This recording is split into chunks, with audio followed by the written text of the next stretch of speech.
Hi everybody, my name is Hannah and this is Pepper and Pine, and today I want to share with you the resources that we're using to put together our spring main lesson block.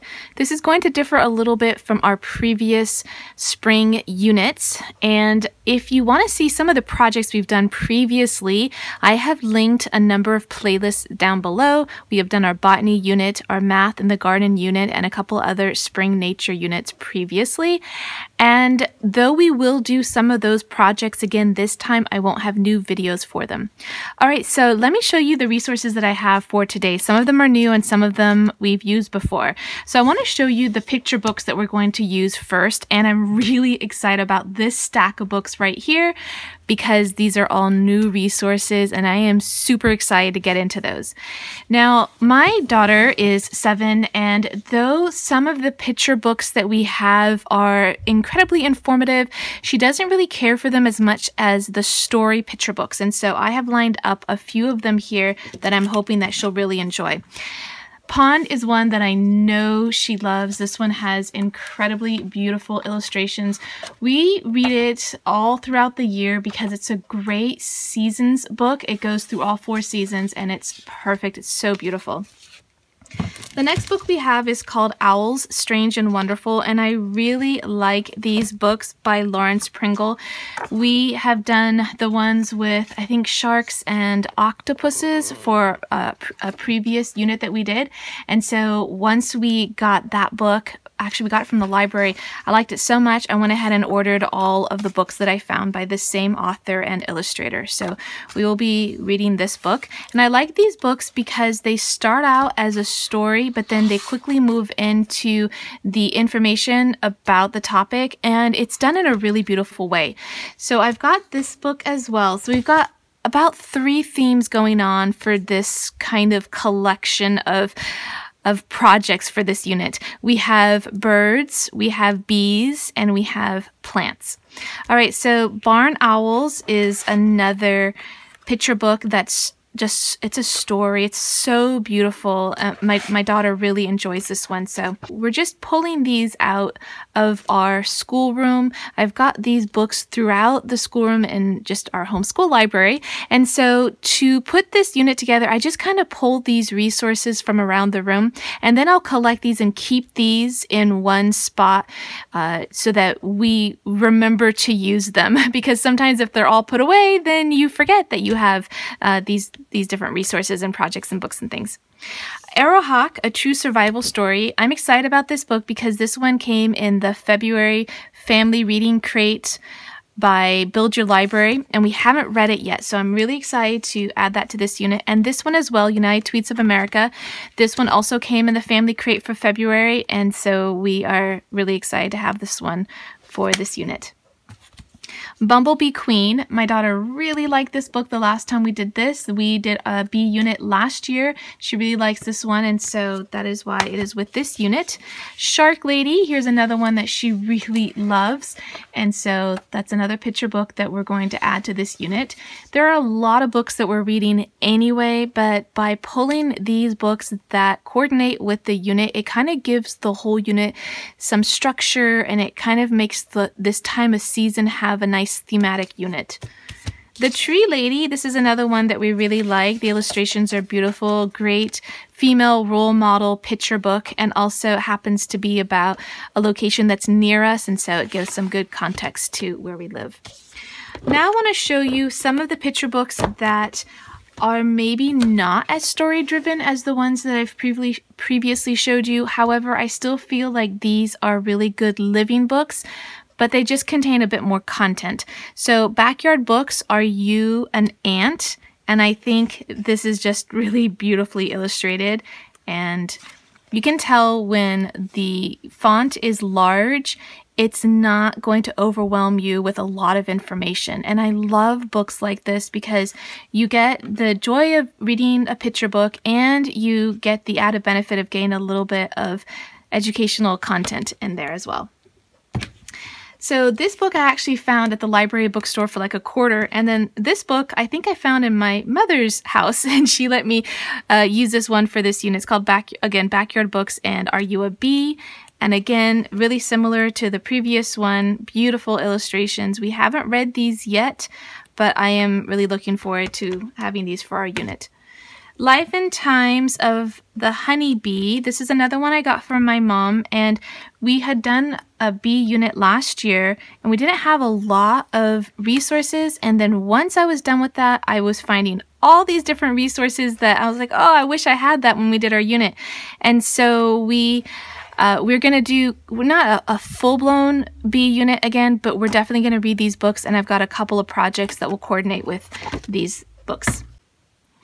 All right, so I saw this book on another YouTuber's channel. I've left links to her channel up in the cards and down in the description box. Her name is Mikhail, and she is, I believe the channel is Monson Schoolhouse.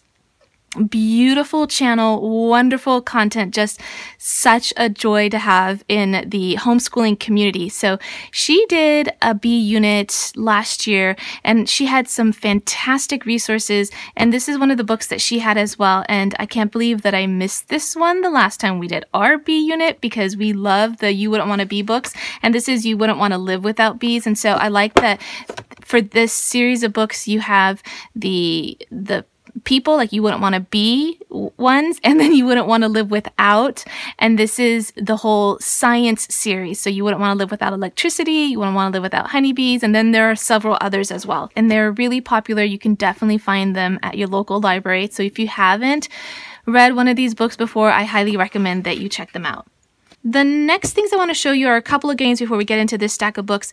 The first game is called Gathering a Garden, and this is by Ebu, and we really like the Ebu products because they are so well made. They're really durable, and they're also really beautifully illustrated. So this is a fun game that kind of goes with this season and gardening and everything. And my 7-year-old and my 11-year-old really like this game a lot. The next game I want to show you is called Wildcraft. This is called an Herbal Adventure game. This is a cooperative game, and so this is really good for young children especially. I want to show you the game board because it's really beautifully illustrated. And then it comes with the cards that have all the different herbs on them, so it's also educational at the same time. Now I have a video that shows how to play this game in detail, so I'm going to link that below in case you are interested. I also just want to point out that this game does end up taking a long time to play because you have to go through the entire board, spiral up, and then come back down again. So what we'll do on occasion is whenever whatever you land on, we'll just times it by 2 or sometimes by 3 in order to get through the board a little faster. So that's like a nice way to add a little bit of math in a really natural way. So that's a little fun. So those are the 2 games that we'll be sure to play for this unit. Let me dive into the stack of books over here. Okay, I have, all of these books are actually new to me, but there's also this book and this book that I got from a friend. This book I saw on Becca's channel, and so I went to go order it on Amazon, and then in the meantime, my friend was getting rid of books and she had this one. I was like, I just ordered that one. So I actually have 2 now. So this one is a poetry book. I really love Emily Dickinson's poetry, and so this is, I think, just specially selected poems that are going to be really suited for young children, and I love all the nature images in here, so I think this will work really well for this particular unit. Alright, my friend was also getting rid of this book called Best Book of Nature Stories, and so I thought I would give it a try. I don't have high hopes for this book though, so we may just read certain sections of it and see how it goes, but I did want to show it to you because it is part of our new books for this unit. A lot of the other books that we will be diving into for this unit I've previously shared on my channel, and so you can check out those playlists for our botany unit and our math in the garden unit and our first nature spring unit from 2 years ago if you want to see some of the other materials that we've used before. Nature Anatomy. I've seen this probably for a year now. So many people have purchased this book. I am super excited to finally get my hands on it. It is gorgeous. I really want to focus our unit on this stack of books right here. Look how beautiful that is. So I'm not sure if we are just going to open this book up and just start reading something that inspires us, or if I'm going to go through this ahead of time and choose a couple of sections that will work well with some of the other materials that we have. The only thing that I was not expecting out of this book is that I thought it was a little bit larger. I thought it was more like this size here, but it's small. It's kind of like journal size, notebook size. The Curious Nature Guide, when I went in to get Anatomy of Nature, I saw this one, and so I went ahead and added it to my cart as well. It's really beautiful. Now, I love books like this. However, I do have one problem with them. Usually, they don't provide as much information as what I would normally need in order to put together a unit. So they're great for like the images, for the photos, and for the illustrations, but usually they don't provide enough content. However, for this particular unit, since we're just kind of doing a little bit of everything, this might be just enough information for the lessons that we're doing. All right, Smart About Sharks. This one I wish I had when we did our ocean main lesson block at the beginning of the year, because look at how gorgeous this book is. I love it. We started kind of reading a few sections, and I really like the way that it's written. It's a little bit more whimsical than a typical nonfiction picture book. Or just even just a normal picture book or a normal nonfiction textbook. I like the illustrations. I like just the way that it's written. Though there's quite a bit of content, it doesn't seem overwhelming. So I'm excited about this book. Animalium activity book. And do I have the Animalium book here too? Let me just put this one aside for a minute and show you these two. These are gorgeous. I have Nicola over at White Fort Home to blame for this. She shared these books probably at the beginning of the school year, and they're just gorgeous. Like, the artwork is just amazing. So I'm not sure how we want to use this book this time around for this unit. Again, this would have made great content for our ocean main lesson block at the beginning of the school year, but chances are we'll probably just choose a couple of sections and read them, and of course we'll probably do some artwork. Now, when I got this book, I also saw that there was this activity booklet or book to go along with it. Now, this book is just way too gorgeous to write in, so I'm really not sure how it's intended to be used. I mean, it is an activity book. You are supposed to write in it, but there's just no way that I could. So for instance, there's some places where you wouldn't have to ruin the images. This one says spot the differences. And so you could do this without circling all of the differences. And then on the back, there are the answers. And then here it says create your own bat face. And so maybe instead of writing directly in the book, I might just give my children a piece of paper and then go ahead and do whatever of these different activities we want to do. Part of the same series, I believe, there was Natural World, and actually there's one more. Oh yeah, Botanica. Let me show you this one first. This one's called A Visual Compendium of Wonders from Nature, Natural World. Again, these illustrations are just breathtaking. Check this out. I didn't even notice this. There are 3 bookmarks in here. How clever is that? Look at that. I love that, because of course you can't just have one for a book this gorgeous. You need to have 3. Look at this. So this will be another great one. Look, I can tell you for sure we're going to work on this one. And now these illustrations, you're just maybe thinking, they look a little computer animated, or they don't look as rich as some of the other ones. And while that might be true, I think these make excellent resources for copying. If you are not used to doing any kind of drawing, then I think something that's kind of basic like this will really help out. So I'm excited about this book. Let me show you Botanicum. This is the other one in that series. Again, you're going to be just blown away by this beautiful artwork. And so for this one, we'll probably just choose a couple of sections and read them, and then do some art, watercolors or color pencil drawings with it. And then one more one more picture book I wanted to show you is called A Seed is Sleepy. Now, I really like this book for one main reason. Well, actually, I like it for a lot of reasons. The illustrations are gorgeous, but there is something that I want to show you here. When you read this book, you can read this book with just the large text. A seed is sleepy, a seed is secretive. And that might be just perfect for a really young child. Then you might want to read some of the smaller text, because the smaller text has some more of like the information. It's less the story and more the content. And so this might work well for an older student, or you might just go with the larger text. So I love, love, love when books give you that option.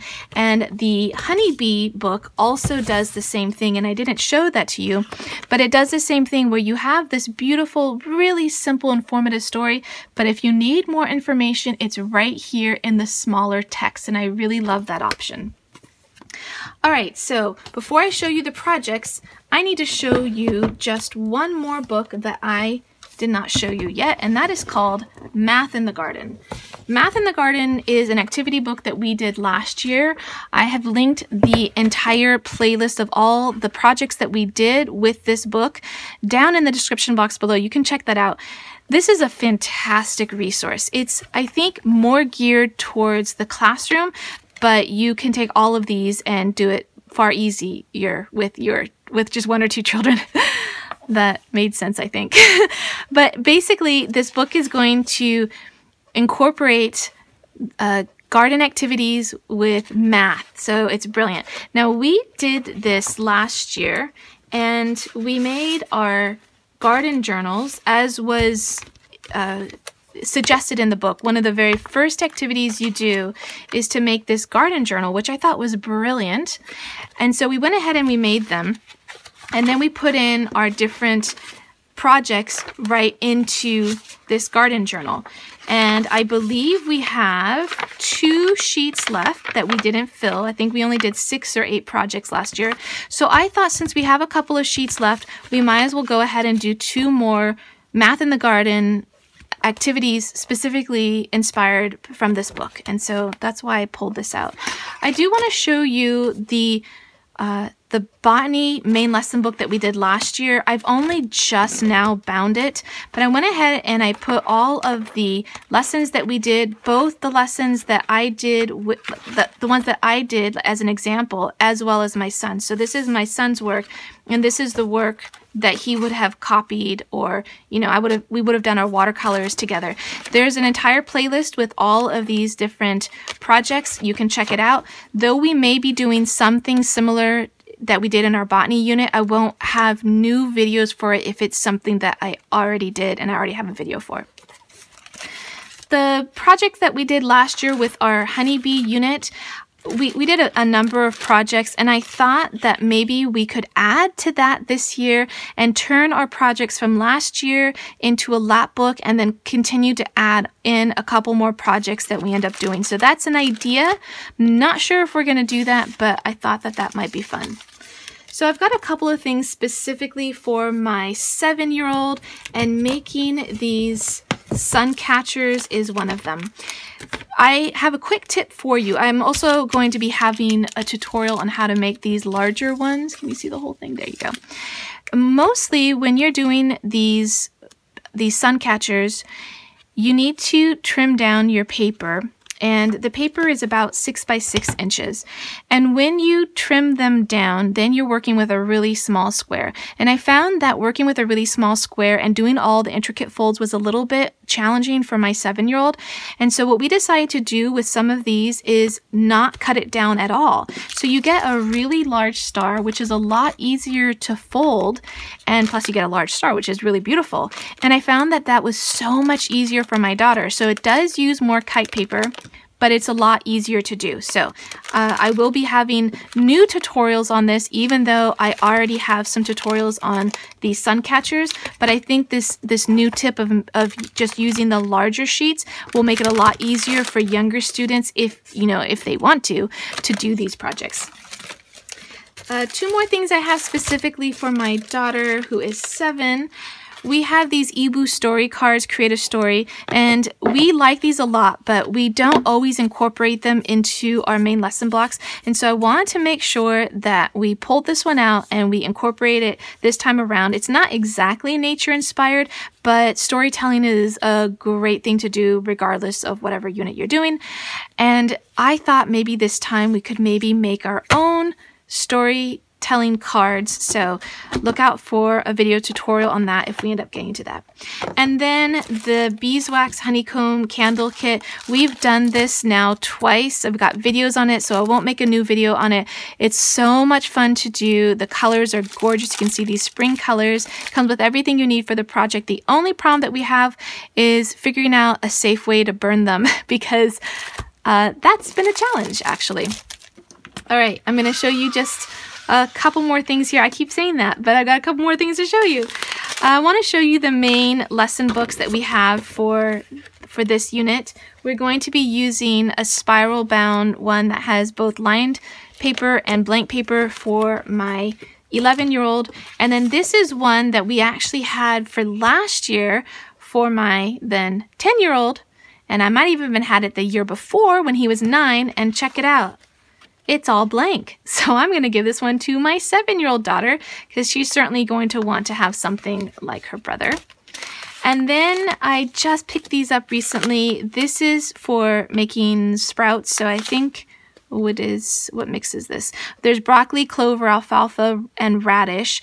And I'm really excited about doing this. I borrowed a little sprouting contraption from my mom, and she's had it for like nearly 40 years and it still works. So we're gonna go ahead and do that.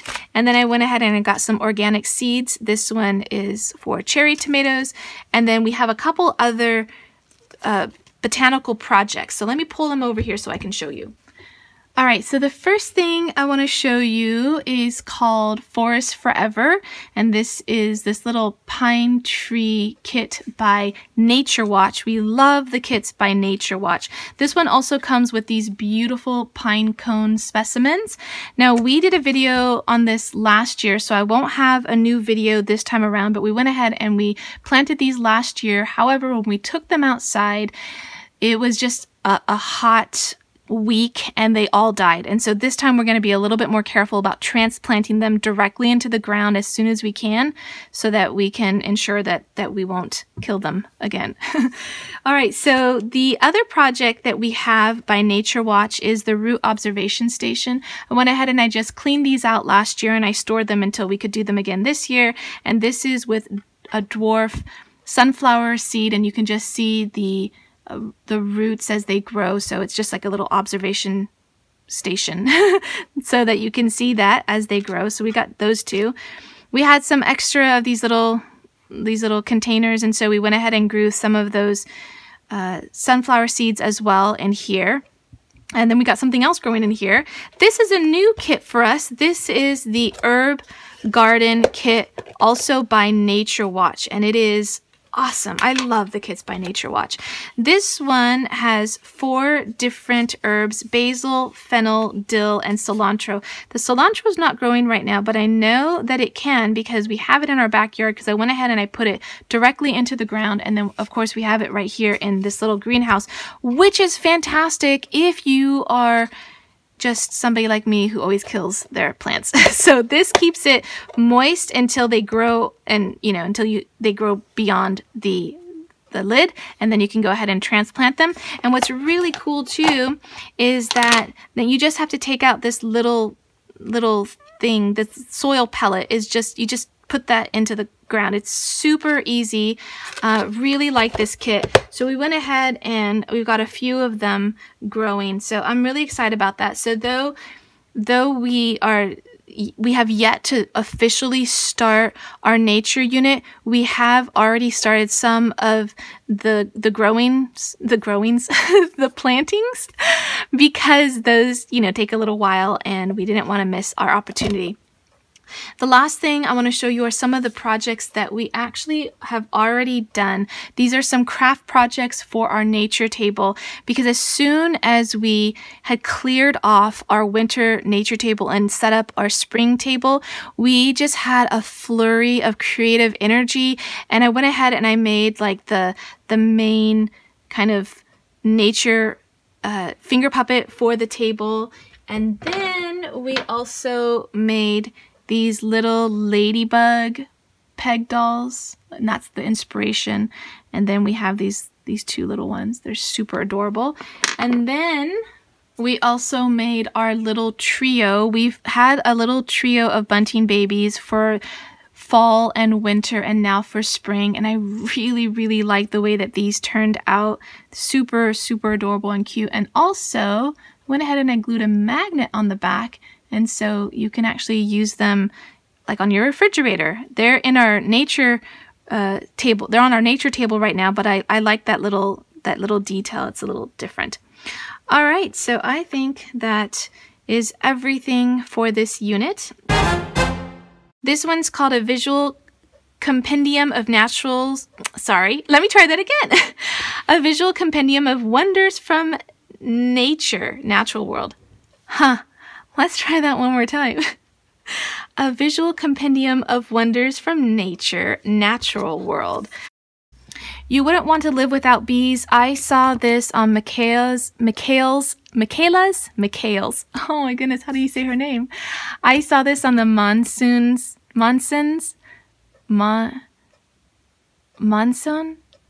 schoolhouse. I saw this on, oh my gosh. Don't forget to check out the channels that I mentioned in this video. They are linked down in the description box below. On the screen, there are a couple of playlists that might interest you, some of the projects that we did previously in our botany unit and our other spring units. Don't forget that if you want to see what we are doing on a daily basis, you can find me on Instagram at Pepper and Pine.